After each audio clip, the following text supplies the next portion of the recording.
Morning, guys. Tuesday morning. Hope you're in for a good day. We're talking about the mountain of fear, and talking about the fact that the seed of faith, as tiny as a mustard seed, is able to remove that. Scripture is very clear on the subject of fear. It says that the fear of the Lord is the only really legitimate fear. And the fear of the Lord, it tells us, is the beginning of something we all need, and that is wisdom. It begins with the fear of God.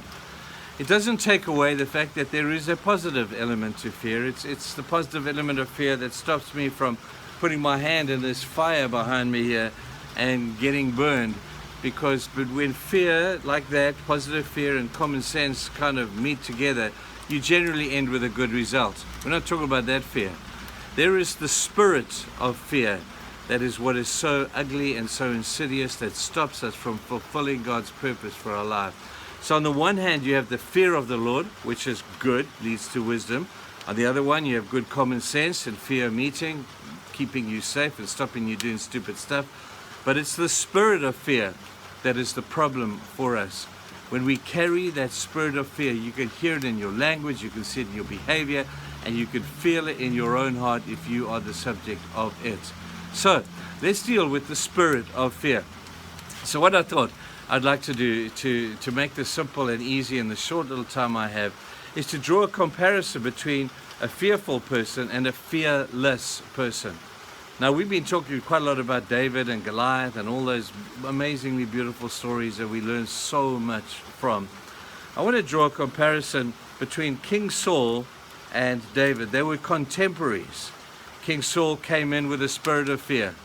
When he was in 1 Samuel chapter 9, told that he was going to be the king because he looked like a king, he was taller than everybody else, he was a good soldier, and they said, he looks like a king, let's make him king.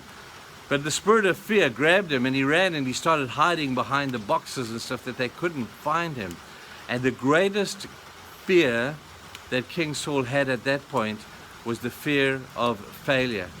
He carried the fear of failure, the spirit of failure, all the way through his time here on earth. So sad, because here was a man who had so much gifts and so much talent and so much natural ability being held back by the spirit of fear.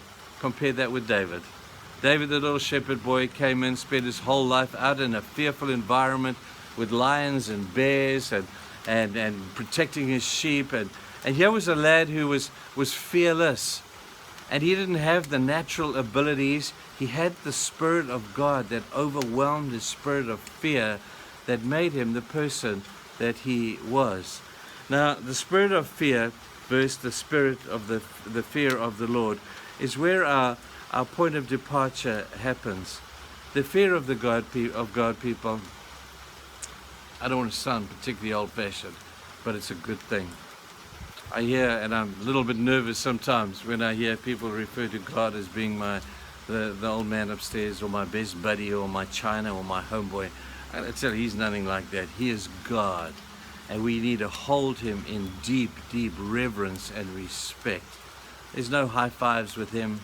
There's a sense of absolute standing in awe of a God who is so awesome and just so incredibly big.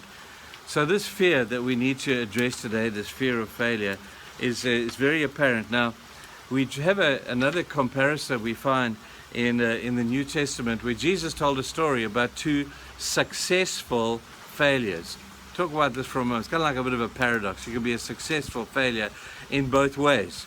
He tells a story of a very wealthy man, he was living up in his house. He had a beautiful place, and every day as he came into his house yard, he drove past on his camel a beggar called Lazarus. And he looked at Lazarus. It's not like he didn't see him. Lazarus was there every single day. But he lived in opulence. Lazarus lived in poverty. One day they both died, and they went to wherever, and Lazarus looked up at Father Abraham in heaven, and it was a beautiful situation. The other guy who lived in the big palace was not so much. He looked across the chasm and he saw Lazarus, who was the beggar. He said, I recognize that man, I know that man, and he's sitting in the joy of being with Abraham and in the joy of heaven. And look at me, I'm sitting in hellfire. And he cries out to God and he says, God, please can you send Lazarus to just dip his hand in water and give me some water? And he never got what he wanted. But here's the interesting thing. At the end of the day, he would have been regarded as a successful failure. He had been successful in this thing supposedly in life. He had all the toys. He looked like a success, but at the end of the day, he was a failure. And God would have told him very sadly so. You succeeded in life here on earth in the sense of wealth and prestige and power and all that kind of thing. But in the context of eternity, my man, you're a failure. Then he turned to Lazarus and he said, man, you're a successful failure too, but you're the other way around. You failed in the eyes of men. You were a beggar. No one wanted to be with you. You didn't have too many friends. Probably even your family rejected you. But man, in my eyes, Lazarus, you're a raving success. And I want to give you the joy of the Lord for the whole of eternity. You are a successful failure. So I guess at the end of the day, people, what I'm really trying to say here is that we have a choice. It's not a poverty issue and plenty issue. It's not that.